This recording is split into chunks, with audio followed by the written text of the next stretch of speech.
Alors moi c'est Jeff Breuillet, voilà, j'ai 38 ans et je vis dans une tente sur le toit de ma voiture. J'ai aussi fait un tour d'Europe en tente de toit pendant plusieurs mois avec notamment les pays nordiques pour terminer et je suis aussi l'organisateur du festival de la RTT pour Rooftop Tent qui se déroule maintenant chaque année dans l'Allier, dans la commune d'Uriel. Alors le road trip d'où c'est parti, en fait voilà, 2020 a donné beaucoup à réfléchir, hein, je pense, enfin le Covid en 2020 a donné beaucoup à réfléchir. Voilà, et puis un besoin de retrouver un peu de liberté, de revenir à l'essentiel. Alors en septembre 2020, j'ai mis une tente sur le toit de ma voiture, j'ai commencé à m'habituer à ce mode de vie au quotidien, à trouver les bons automatismes, à me conditionner un petit peu.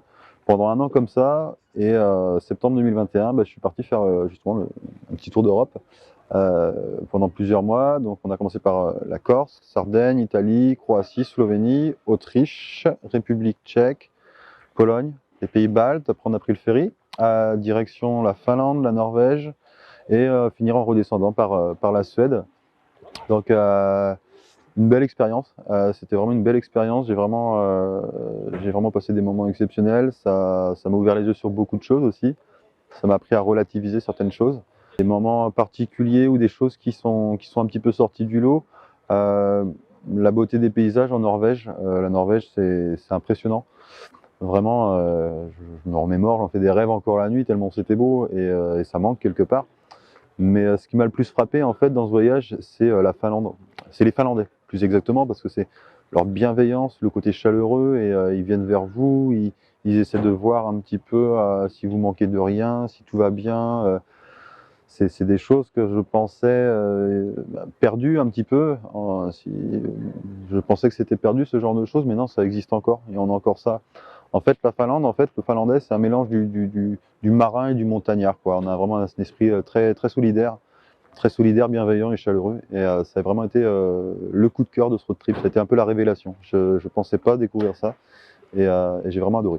Alors après, qu'est-ce qui a été difficile ou compliqué sur ce road trip? Sur le road trip en lui-même, ça s'est plutôt bien passé.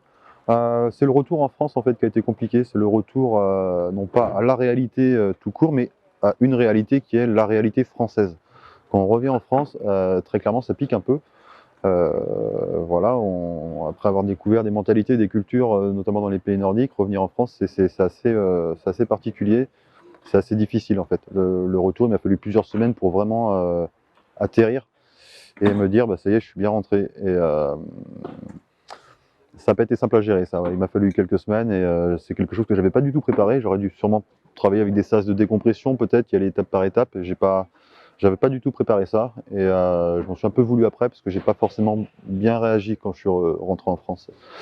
Du coup, voilà, il fallait rebondir. Donc je me suis dit, allez, on va commencer à penser déjà au prochain voyage. Et voyage qu'on prépare là, le départ ce sera en septembre 2025. Ça s'appelle Route vers l'Alaska. On va pas trop en dire pour l'instant, mais on y travaille. L'idée c'est de faire un voyage zéro émission. Donc il y aura pas de moteur thermique, il y aura pas de moteur électrique non plus, parce que bon les batteries niveau écolo, je suis pas vraiment convaincu. Et ce sera toujours avec une tente de toit. Donc voilà. Donc on a 2 ans pour préparer tout ça, pour s'affûter aussi physiquement, parce que là il va falloir pédaler.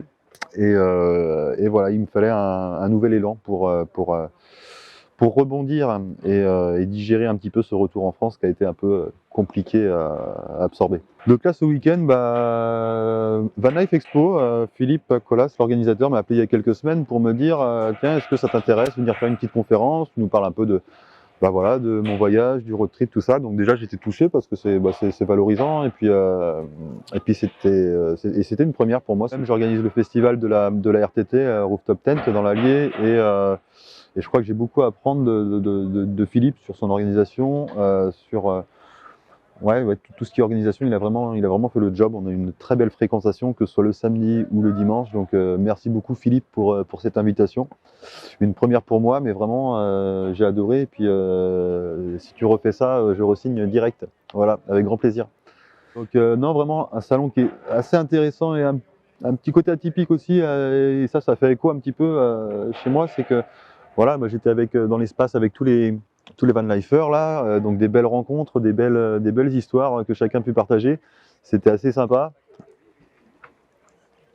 Ce qui était appréciable, voilà, comme on peut le voir avec les van lifers et puis même Philippe, et puis quand on se balade dans les stands, c'est le côté vraiment humain, quoi. On n'est pas sur du business Et ça j'aime bien parce que c'est pas trop mon délire, moi, tout ce qui est business tout court.